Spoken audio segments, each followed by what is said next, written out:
Hello दोस्तों, welcome है आपका हमारे यूट्यूब चैनल में। तो पेंशनर्स, फैमिली पेंशनर्स और भूतपूर्व जवानों और सभी स्टेट कर्मचारियों के लिए मैं बहुत बड़ी अपडेट लेकर आया हूं। जी हां दोस्तों, आपकी सैलरी और पेंशन पर भी बहुत बड़ी अपडेट होने वाली है। क्या आपकी सैलरी जल्दी आने वाली है, क्या आपकी पेंशन जल्दी आने वाली है, उस पर भी डिटेल में बात करेंगे। और साथ ही साथ इसके अलावा मैं आपको 5 और भी बड़े अपडेट देने वाला हूं, जिन्हें सुनकर आप बहुत खुश हो जाएंगे। साथ ही साथ आपके लिए सैलरी पेंशन में बढ़ोतरी के रास्ते भी खुलते हुए दिखाई दे रहे हैं। जी हाँ दोस्तों, पूरी खबर को जानेंगे, पूरी खबर को बने रहिए हमारे साथ इस वीडियो में लास्ट तक। और अगर चैनल पर पहली बार आए तो चैनल को जरूर सब्सक्राइब करेगा। साथ ही साथ आप हमारी वीडियोस की लेटेस्ट नोटिफिकेशन के लिए घंटे के निशान को भी प्रेस करिएगा, तभी आपके पास हमारी वीडियोस की लेटेस्ट नोटिफिकेशन आ पाएगी और आप हमारी वीडियोस को इसी तरीके से आगे भी वॉच कर पाएंगे। आपकी जो सैलरी और पेंशन में जल्द आने वाली है या लेट होने वाली है, उसके रिगार्डिंग हम बाद में बात करेंगे। पहले अदर जो 5 बड़ी खबरें आ रही हैं उनको हम देख लेते हैं। तो सबसे पहले उनमें बड़ी खबर आ रही है, वो बड़ी खबर है आपको फिक्स्ड मेडिकल अलाउंसेस को लेकर के।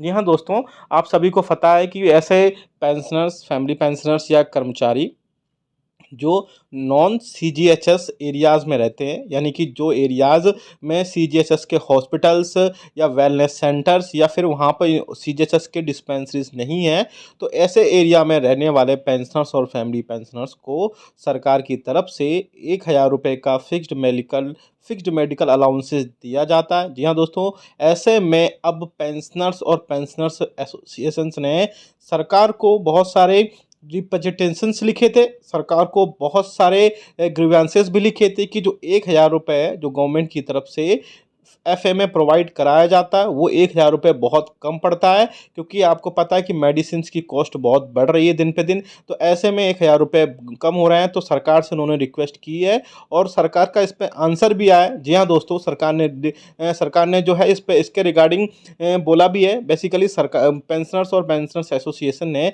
गवर्नमेंट से ये बोला था कि सरकार जो है 1,000 रुपये से बढ़ा करके फिक्स्ड मेडिकल अलाउंसेस जो है वो 3,000 रुपये तक करे। इसके रिगार्डिंग गवर्नमेंट ने क्लियर इंस्ट्रक्शन दिए है कि इसका जो मैटर है वो ministry of health and family welfare को जो है को भेज दिया गया है।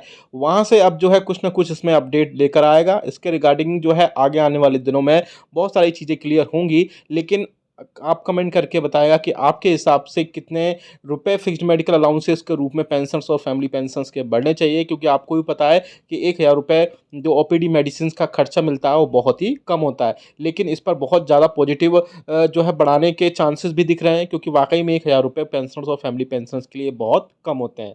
दूसरी बड़ी खबर की तरफ चलें तो वो आ रही है आपके फिटमेंट फैक्टर को लेकर के।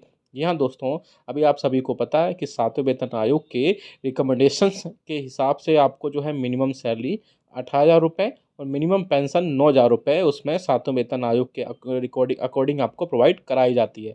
ऐसे में 7वें वेतन आयोग के बाद में जो कि आपकी फिटमेंट फैक्टर है 2.58 गुना, उसके बेसिस पर आपकी सैलरी और पेंशन तय की जाती है। लेकिन अब मीडिया में ऐसी खबरें आ रही हैं, साथ ही साथ बहुत सारे जो ऐसो मीडिया बहुत सारे जो पेंशनर्स और फैमिली पेंशनर्स के एसोसिएशंस है, या बोल सकते हैं कि फेडरेशंस है, उन्होंने भी सरकार से रिक्वेस्ट की है कि सरकार जो है कर्मचारियों, पेंशनर्स और फैमिली पेंशनर्स का जो फिटमेंट फैक्टर है उसमें बढ़ोतरी करे, बढ़ोतरी 3.68 गुना तक करे। और ऐसा वाकई में होता है तो पेंशनर्स और फैमिली पेंशनर्स के लिए इसमें बहुत बड़ी खबर होगी, बहुत बड़ी राहत होगी। जी हाँ दोस्तों, पेंशनर्स और फैमिली पेंशनर्स की अगर ऐसे में मैं ऐसे में अगर फिटमेंट फैक्टर 3.68 गुना यानी कि 2.57 से 3.68 गुना तक जाता है, तो ऐसे में पेंशनर्स और फैमिली पेंशनर्स के बहुत ज़्यादा राहत की खबर होने वाली है। और ऐसे में आपकी पेंशन जो है 9,000 रुपये से बढ़ करके करीब 13,500 से 14,000 रुपये तक पहुंचेगी। और साथ ही साथ आपकी जो सैलरी है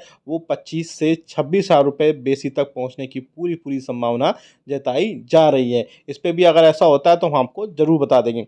अगली बड़ी अपडेट की तरफ लेके चले तो आपकी अगली बड़ी अपडेट आ रही है 18 मंथ्स के डी और डीआर पर। जी हाँ दोस्तों, आप सभी को पता है कि आपको 18 मंथ्स का डी और डीआर का जो एरियर्स है वो नहीं दिया गया था। ऐसे में अब इस मंथ में जो है आगे आने वाले वीक्स में कभी भी हफ्ते में जो है एक बड़ी मीटिंग होने जा रही है, जो जिसमें कैबिनेट सेक्रेटरी, डीओपीटी के अधिकारी, साथ ही साथ मिनिस्ट्री ऑफ फाइनेंस के डिपार्टमेंट ऑफ एक्सपेंडिचर के अधिकारी भी बैठक में होंगे, जिसमें इस मीटिंग में और भी कई सारे इश्यूज होंगे, जैसे ओल्ड पेंशन स्कीम का मुद्दा हो, चाहे वो इसके अलावा और भी कई सारे मुद्दे हैं। लेकिन सबसे बड़ा मुद्दा जो है वो 18 मंथ्स का डीए और डीआर का जो एरियर्स है वो होने वाला है। जी हाँ दोस्तों, अगर आपका 18 मंथ्स का डीए और डीआर आप भी चाहते हैं, इस वीडियो को लाइक करिए, शेयर करिएगा। और इसके अलावा जो है वाकई में 18 मंथ्स का जो डीए डीआर है उसकी 3 इंस्टॉलमेंट्स मिल जाती हैं।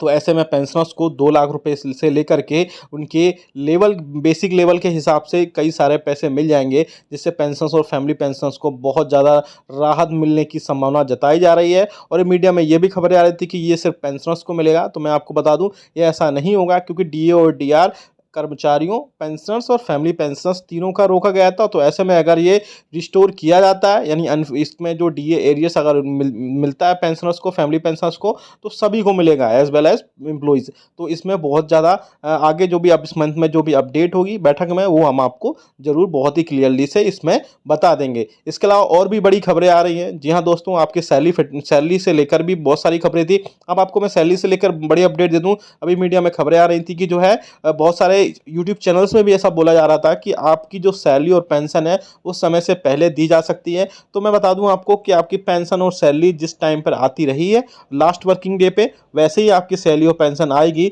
इसमें किसी भी हिसाब से कोई भी आगे बढ़ोतरी या कमी नहीं की जाएगी। एक और बड़ी अपडेट मैं आपको दे दूं कि गवर्नमेंट की पेंशनर्स और फैमिली पेंशनर्स और इसके अलावा जो पेंशनर्स की एसोसिएशंस और फेडरेशंस हैं, उन्होंने सरकार को 2 प्रपोजल भेजे हैं। जी हाँ दोस्तों, आपकी पेंशन में बढ़ोतरी को लेकर के मैं प्रीवियस वीडियोस में भी बता चुका हूँ।